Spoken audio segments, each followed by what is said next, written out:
Bonjour mon lecteur, aujourd'hui je reçois Emmanuel Duchesne qui a accepté une interview pour le blog dans le cadre, comme tu le sais, de mon défi 12 mois, 12 interviews de spécialistes pour aborder les thèmes de la spiritualité et des outils alternatifs pour se développer personnellement et spirituellement. Donc Emmanuel a accepté de me rencontrer. Je ne vais pas vous dire ce qu'elle fait, puisqu'elle va le dire elle-même. Emmanuel, merci d'être là. Et comment souhaites-tu que l'on te présente? Comment souhaites-tu te présenter à mon lecteur? Merci. Je suis très heureuse d'être là, d'être interviewée pour ton blog et de rencontrer tes lecteurs.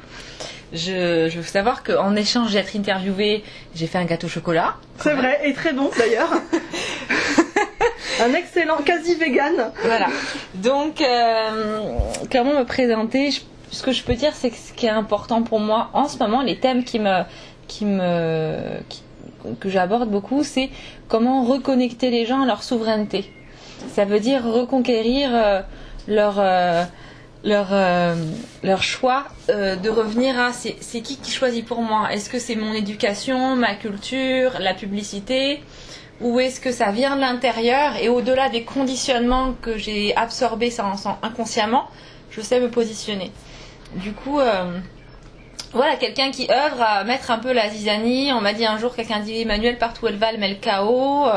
Alors c'est sûr, quand on enlève tous les ordres établis pour ensuite choisir un ordre qui nous convient, qui est conscient, choisi pour certaines raisons, il y a une période un petit peu chaotique. Donc on peut dire que je fous la merde. D'accord, tu fous la merde et t'es fière de ça en plus. Non, j'en suis pas fière parce que ça... C'est une énorme responsabilité en fait, que j'ai des personnes qui viennent à mes ateliers ou en coaching et du coup ça remet plein de choses dans leur vie en question. Il y a une confrontation en fait à... voilà, c'est comme, je vais exagérer, mais c'est les gens qui sont monogames, ils deviennent polyamoureux, les polyamoureux deviennent monogames, les hommes veulent devenir des femmes, nanana, les gays veulent devenir hétéros, enfin, ils s'aperçoivent qu'en fait c'est pas ce qu'ils pensaient, enfin il y a tout un tas de trucs comme ça qui peut bouger et émotionnellement faut suivre. D'accord, alors... J'en profite pour rebondir parce que tu nous parles de polyamour, de monogamie, de gay, d'hétéro, de cisgenre et autres joyeusetés. On n'a pas dit aux gens ce que tu faisais.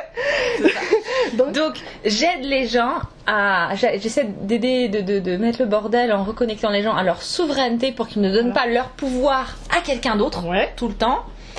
Et je trouve qu'une bonne façon de le faire, c'est en reconnectant les gens aussi à leur puissance. D'accord.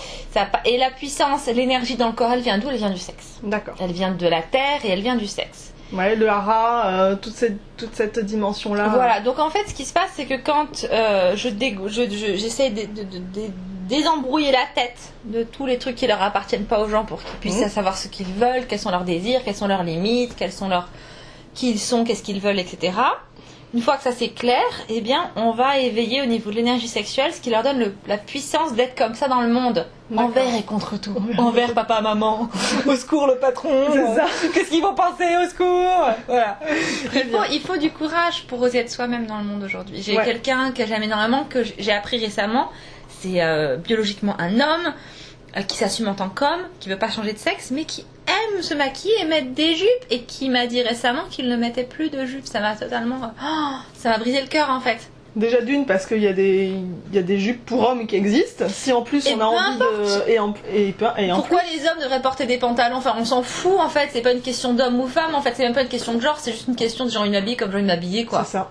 Et pourquoi cette personne ne le fait pas? Parce que ça devient un petit peu dangereux, parce que c'est difficile, il faut assumer le regard de l'autre. Voilà. Donc quand on a la puissance en plus de ça, ça aide. On rayonne, il y a un truc, on en impose, on a beau être très original, etc. Ça a l'air normal parce qu'il y a la puissance derrière. Ouais. Donc voilà. Donc ça c'est pour toute ta dimension. Alors moi ce que j'en ai compris, la façon dont j'ai verbalisé, c'est pour toute ta dimension coach en sexualité consciente. Et en un truc qui s'appelle la méditation orgasmique. Oui. Donc, tu peux nous en parler peut-être un peu plus? Ouais. Donc en fait, moi j'ai un ami qui est astrologue en fait, mais scientifique à la base, qui dit, en parlant de ce que je fais, qui dit de toute façon si tu abordes la sexualité, tout est lié à ça, du coup de fil en aiguille tu vas libérer plein de choses. Et finalement si tu veux vraiment évoluer dans ta vie, autant aborder la sexualité. Et tu verras que tout va découler de ça, parce que sinon on va voir les psys ou les thérapeutes pour certains trucs, mais ça va pas forcément toucher à tout le reste autant Que là, c'est vraiment un peu le nerf quelque de la chose guerre. de très enfin, comme ça touche tout, il y a une dimension très holistique. Et c'est la base, tu vois, on a le premier chakra où c'est au niveau de la sécurité, de la connexion à la terre. Une fois que ça s'est posé, après on a l'énergie sexuelle qui est là. Et à partir de là, ça monte. Du coup, si on a les deux là qui sont sains, ça permet de faire une base solide. C'est ça. Et après, on peut avancer. Mais il y a beaucoup de personnes qui vont d'abord s'occuper du cœur et du cœur et du cœur, mais ça fatigue. Et si on n'a pas l'énergie derrière qui donne la puissance. Ouais, et puis si on est trop chez l'autre, en plus, on se nourrit pas soi. Ouais, on n'est pas ancré, on n'est pas connecté à la terre. Ça, il y a un truc. Bon, c'est difficile.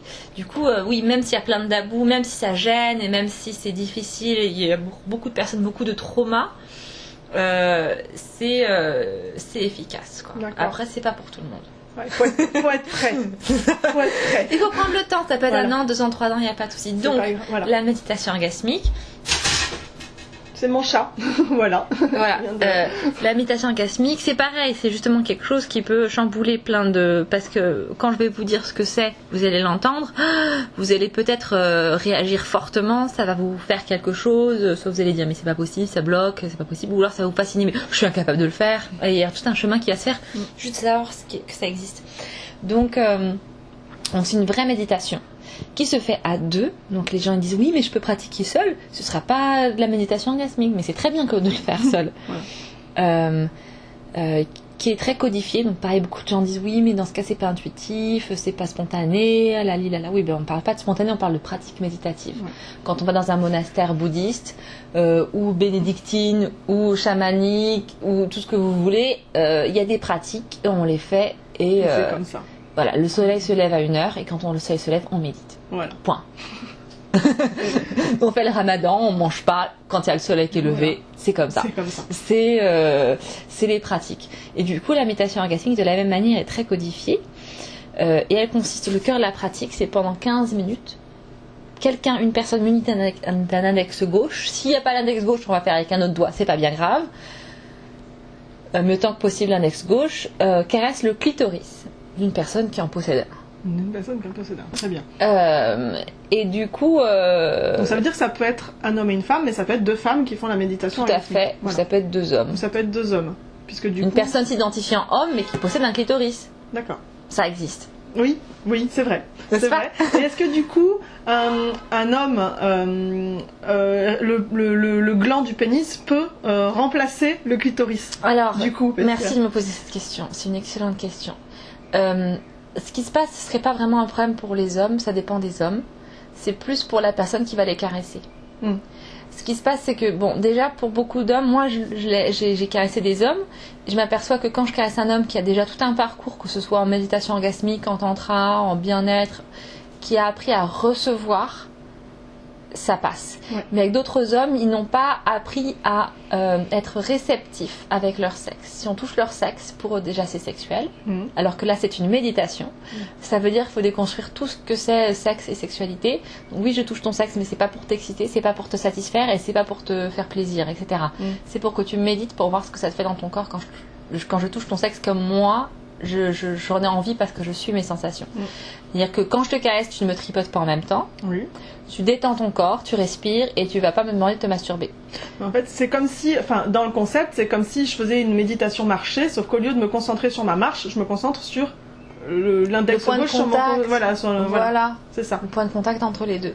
Du coup, il y a des hommes pour qui ça demande vraiment un peu de temps, de pratique autre avant d'être touché, d'être caressé à ce niveau-là. C'est pour ça qu'on caresse les femmes dans un premier temps. Pour elles, c'est plus facile de dissocier ça d'une masturbation classique. Et la raison pour laquelle je n'invite pas les femmes à caresser les hommes, c'est parce que quelqu'un me parlait de la structure masochiste profonde des femmes. On s'en fout, mais disons qu'il y a beaucoup de femmes qui sont construites sur je ne mérite pas, moi c'est trop compliqué, donc je m'occupe de l'autre, je fais plaisir à l'autre, c'est mon devoir, sinon il va aller voir ailleurs. Et du coup, des femmes qui n'osent pas dire ce qu'elles veulent, qui ne savent pas ce qu'elles veulent, qui ne savent pas comment leur corps fonctionne, et qui préfèrent se cacher dans je m'occupe de l'autre, comme ça, c'est plus simple en fait. Et donc c'est une énorme révolution que de dire à une femme, tu es caressée, mais toi tu ne caresseras pas. Et là, il y a un gros travail et c'est incroyable les stratégies que certaines femmes ont pour être encore celles qui s'occupent de l'autre. D'accord. Même en étant dans la réceptivité, c'est elle qui ça. s'occupe de l'autre, d'accord. C'est-à-dire que moi j'ai une copine comme ça, elle se reconnaîtra si elle écoute, hein, qui au lieu de trouver des partenaires qui sont déjà vraiment à l'aise dans la pratique, qui sont expérimentés, qui sont... Voilà, elle va aller chercher, au lieu de pratiquer avec eux, elle va chercher le mec nouveau qui parle pas bien français, qui est maladroit, qui est timide. Voilà, pour pouvoir le materner d'une certaine manière aussi. Peut-être, dans la voilà, pratique. de dire oui, mais lui, il débute, il est nouveau, faut quelqu'un qui soit cool avec lui pour commencer, sinon il va abandonner. Et du coup, elle va s'acharner pour aller vers Pour que ce soit elle, cette personne. Voilà, je dis, mais t'as le choix. Évidemment, c'est bien, moi je suis tout à fait pour. C'est super d'avoir des femmes dans une communauté qui vont aider les nouveaux, qui vont les mettre à l'aise, etc. Mais c'était intéressant de voir que ça cachait le fait qu'elle n'était pas à l'aise de vraiment recevoir gratuitement. Il y a comme encore un service. Tu me casses le sexe, mais moi je te mets à l'aise et je t'introduis dans la communauté. Comme ça, tu seras plus à l'aise avec les autres nanas, voilà. Etc. Donc c'est vraiment, vraiment intéressant. Et là, du coup, il y a vraiment de repousser les limites du recevoir, quoi. Et du coup, moi j'ai un homme comme ça un jour, c'était il y a quelques années, qui me dit comme ça, parce qu'il me draguait, enfin on avait une histoire qui commençait, et il me dit comme ça, oh, qu'est-ce que ça fait du bien une femme qui reçoit.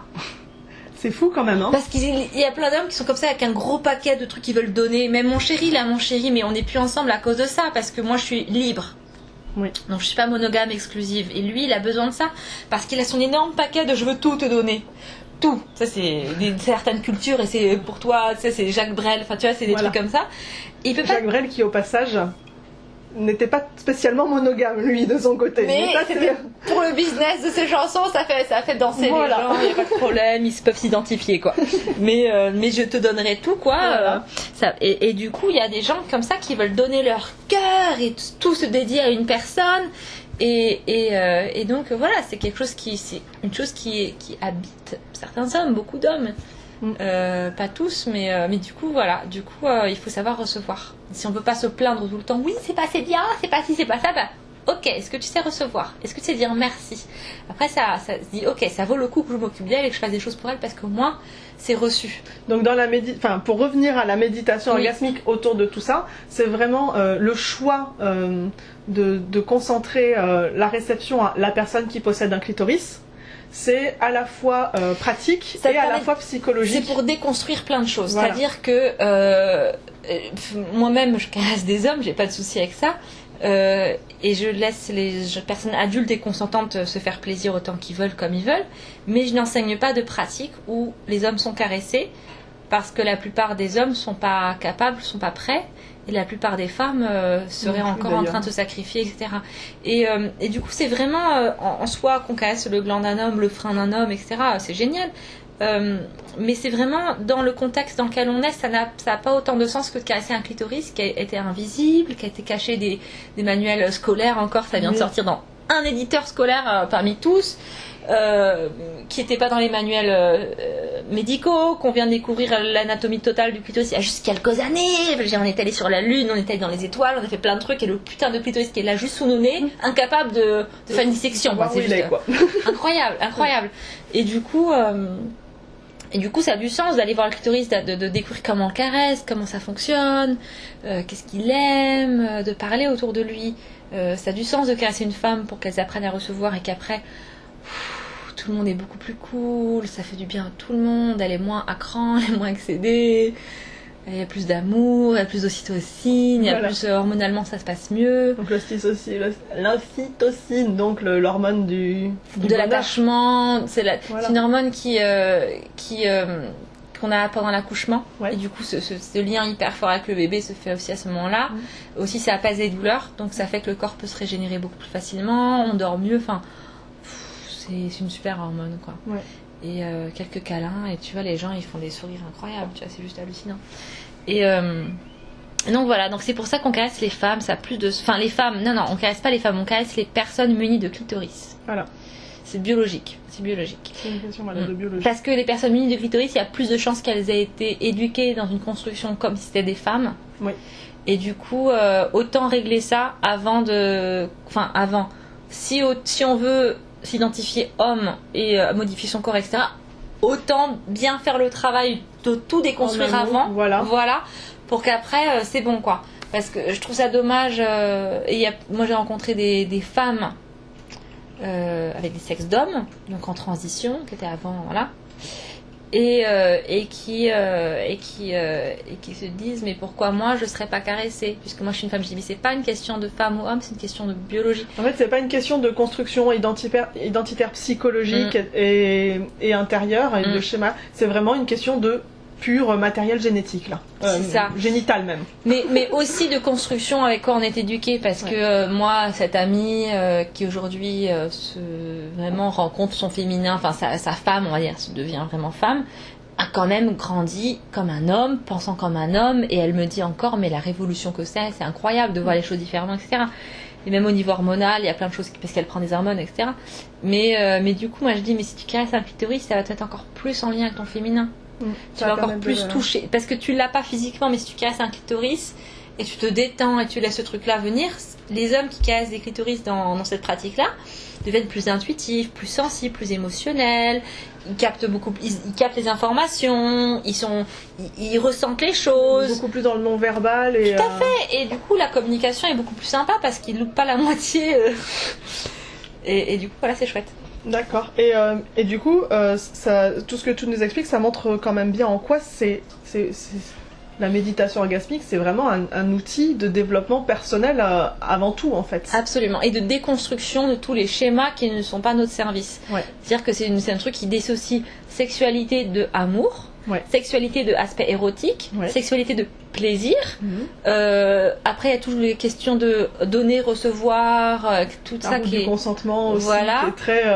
dont tu as fait une vidéo pour la francophoniser. Voilà. Il y aura encore plein d'autres choses à dire, mais c'est un premier pas. Autre chose, Et du coup, une fois que tout ça s'est déconstruit, ça permet de se dire ok, est-ce que je veux l'histoire d'amour ou est-ce que je veux du sexe? Est-ce que je considère que mon amoureux me doit de me satisfaire sexuellement ou non ou pas? Voilà, tout un tas de trucs. Est-ce que je suis responsable de mon désir, de mon plaisir, de mes besoins, ou est-ce que je donne cette responsabilité à l'autre sans lui dire comment on fait? Voilà.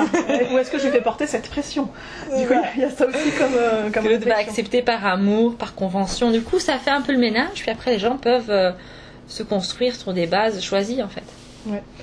Et du coup, j'en profite pour embrayer sur ma question fétiche, mais ça répond déjà un petit peu. C'est en quoi ça permet finalement de relever les défis de la modernité, ça, puisque donc le développement personnel, on sait que ça permet de toute façon de relever les défis de la modernité, mais en quoi cette méditation... Déjà, est-ce que cette méditation orgasmique, c'est quelque chose qui est vieux ou pas, ou est-ce que c'est récent? Ça, c'est une question intéressante parce que moi, ça m'évoque, même si c'est pas du tantra, ça m'évoque des pratiques de cet ordre-là. Même si c'est pas de la sexualité taoïste, ça m'évoque aussi toutes ces dimensions-là. Donc, où est-ce que ça puise? Et comment, dans notre 21e siècle, ça a du sens et ça nous permet d'aller de l'avant, quoi. Bon, alors les origines de la méditation orgasmique sont floues. Du coup, ce que je vous dirais, c'est de l'ordre de la légende. Ce que je peux vous dire, c'est que ça vient de ce que j'ai compris d'une communauté californienne des années 60, qu'il y avait une personne qui l'a fondée, qui a été vraiment à l'origine de tout ça, qui était vraiment un génie. Et quand il prenait un sujet, il allait jusqu'au bout et il captait tout ça. Et donc le plaisir féminin, c'était un gros truc pour lui.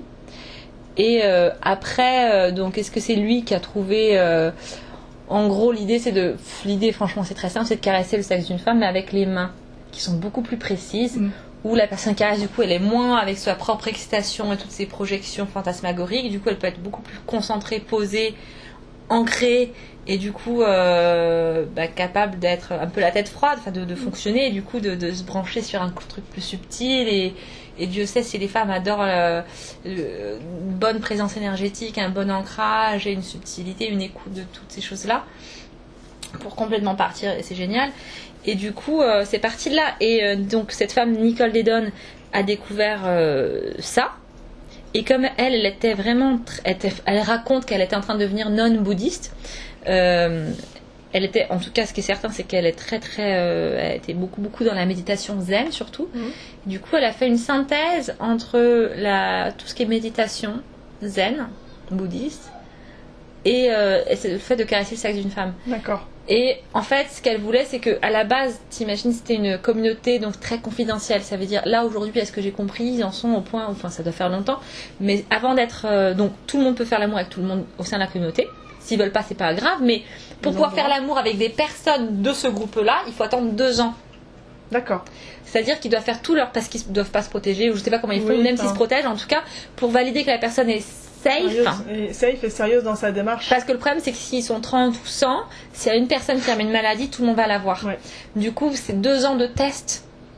Autant voir si la personne est fiable psychologiquement, si elle va pas mentir, si elle n'a pas de tabou, si elle va résister aux tentations, parce que voilà, après c'est notre, donc ça veut dire que c'est très fermé et très confidentiel, c'est pas pour le grand public. Et donc Nicole Dedon, et du coup ils peuvent aller très loin dans leur jeu sexuel et dans le jeu de personnes, de sociologie, de communication. Et donc Nicole Dedon vient de là, qui était une école sans doute très hardcore, vraiment voilà. Comme on parle de comment dire mindfuck en anglais, je sais pas si tu vois ce que c'est. Mindfuck, c'est jouer avec le cerveau des gens. Ouais, pour moi le mindfuck c'est le moment où ton cerveau il brille parce qu'il y a un truc qui retourne ta compréhension. Ouais, mais c'est un terme qui a été dévoyé. C'est quand enfin moi j'ai envie de dire, je sais pas exactement, mais c'est quand admettons je vois comment la personne pense. Ouais. Et du coup moi de l'extérieur je peux jouer pour lui la troubler, lui dire tu crois que ça veut dire ça, du coup moi je vais te montrer ça autrement et du coup ça va faire wow, mais il y a un bug quelque part. Voilà, et du coup il y a des prises de conscience qui sont possibles à partir de là. Mais c'est pas forcément fait dans la douceur, ça peut être du jeu, du mindfuck, c'est pas forcément hyper bienveillant quoi. Donc ça peut être très fun avec les gens qui aiment ça, mais si il y a des gens qui ont besoin de beaucoup de douceur parce que c'est ça va jouer on va toucher les profondes croyances des personnes, donc ça peut vraiment les retourner d'une façon pas cool pour eux. Du coup c'est une école comme ça qui était très extrême, un peu comme ça, et donc Nicole Dedon vient de là, et c'est peut-être pour ça aussi que son école et elle peuvent être des fois très dures, sembler très cruelles des fois, etc. Mais apparemment ils sont tellement plus doux que ceux d'avant quoi. D'accord. C'est incroyable. J'espère être la génération encore après qui est encore un peu plus douce, mais bon je le suis pas toujours. Et du coup tu fous le chaos quand même hein, voilà. Fait le job, faut faire le job quoi. Voilà. Et qu'est-ce que je voulais dire? Là, on en était à d'où ça vient globalement la méditation. Voilà, et du coup elle a créé ça dans le but que ça se démocratise, c'est-à-dire que ça soit accessible à un plus grand nombre de personnes possible, que ça soit pour le grand public. Du coup, pour que ce soit bien pour le grand public, c'est très codifié, c'est tout le monde pareil, pour pas que les gens s'affolent parce qu'on touche leur sexe à chaque fois différemment, et du coup ça risque de les affoler. Du coup c'est vraiment... moi je suis typiquement comme ça, j'ai jamais fait de tantra avant, j'ai jamais fait de choses comme ça, j'y serais jamais allée, alors que la méditation orgasmique oui, parce que je savais précisément ce qui allait se passer et ce qui n'allait pas se passer. D'accord. Et que c'est juste 15 minutes. Le cadre est extrêmement clair. Extrêmement clair. Il est écrit, tu signes et tout ça, voilà. C'est pas autre chose. C'est 15 minutes, donc ça veut dire que le pire qui peut t'arriver c'est d'être mal à l'aise 15 minutes dans ta vie. Si t'oses pas dire il faut que je m'arrête, parce qu'on peut toujours s'arrêter parce si qu'on besoin. il y a toujours cette... le consentement mutuel, ça fait vraiment partie, je crois, de tes chevaux de bataille. Donc, du coup, c'est important de dire qu'à tout moment, on peut s'arrêter. Mais après, c'est entre soi et soi. Hein. Si on n'ose pas, on prend sa responsabilité à ce niveau aussi. Donc, très codifié. Donc, un cadre très sécuritaire pour les émotions et l'intégrité physique et émotionnelle des gens. C'est ça, c'est-à-dire qu'on va pas toucher avant de prévenir. Surtout que la femme est allongée sur le dos, les jambes écartées, donc elle est très exposée au niveau du sexe. Avec le ventre bien... Donc au niveau de la posture, c'est une posture de vulnérabilité. Totale. Et du coup, l'homme qui est assis à côté, donc il est au-dessus d'elle, si on la touche, moi si quelqu'un me touche alors que je vois pas où est-ce qu'il me touche, quand il va me toucher et c'est autour de mon sexe, je suis en panique. Donc il va me dire, je vais toucher tes cuisses. Je sais que c'est les cuisses et c'est pas ailleurs. Je me prépare. Il le fait, c'est bon. Après, il me dit, je vais toucher ton sexe. Je sais qu'il va le faire, je me prépare et c'est bon. Et si je veux pas qu'il le fasse, je lui dis non avant. Comme il m'a prévenu, je peux dire non avant qu'il le fasse. Voilà. Donc, il annonce ce qu'il va faire et surtout avant de toucher le corps. D'accord. Et donc, je reprends ma question. Oui. Dans quelle mesure ça m'aide à mieux affronter mon 21e siècle, ma modernité, à l'affronter ou surtout à composer avec ses défis, parce que c'est surtout ça. Hein, Tout à fait. C'est hyper vaste. Déjà, on peut dire qu'il y a une espèce d'énorme accélération de la technologie, que les gens sont je vais plus vite parce que je vais y aller après. Oui. Les gens sont de plus en plus derrière des écrans, et du coup, il peut y avoir ce truc, mais se connecter vraiment d'humain à humain dans l'empathie. C'est vrai que moi, je vois sur les forums, les gens se parlent de façon extrêmement dure. Et du coup, cette technologie ils appellent ça une technologie, la méditation orgasmique. Ça permet dans cette marée de technologie, de rapidité, de possibilités, de mettre au cœur de tout ça un doigt, un clitoris, de la voix, du ressenti corporel. Donc ça ramène dans le corps. Ça ramène au corps et ça ramène au détail. Ouais, et ça ramène une grande au présence au corps en fait. Est-ce que c'est chaud, est-ce que c'est froid, où ça se passe, qu'est-ce que je veux, etc. Ensuite, donc ça c'est au niveau, c'est ce que je dis, c'est une généralité, c'est même pas moi qui le dis. Hein. Mais ce que moi je trouve important, c'est ils sont de plus en plus forts dans la manipulation de masse. Oui. Hein.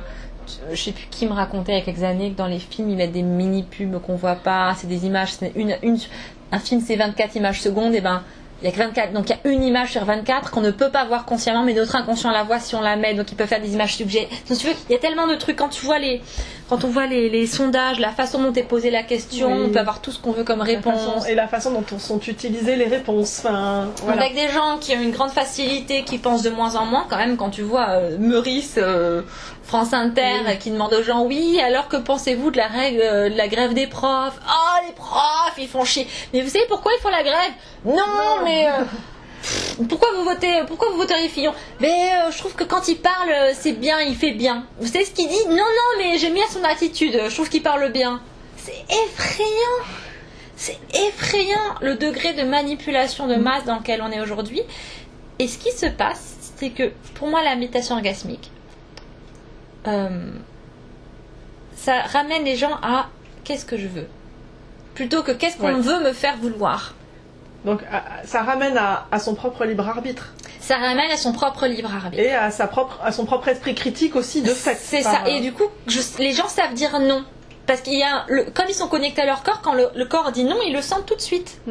Alors du coup, évidemment, c'est important de faire de la philosophie aussi, d'avoir un esprit critique, de penser, de réfléchir. Mais c'est important aussi d'être connecté à son corps, parce que moi, avant, je choisissais mes amoureux, mes amants en fonction de la liste de bouquins qu'ils avaient lus, leur parti politique, est-ce qu'ils sont écolos ou pas, est-ce qu'ils sont intello ou pas. Et c'était nul au lit. Aujourd'hui, où il fallait que ce soit spirituel, et la sexualité sacrée, etc. Tu vois, tout ça, on peut dire tout ça. Et puis aujourd'hui, mes amants, c'est si en la présence de cette personne, mon corps est détendu et en sécurité, c'est un amant potentiel.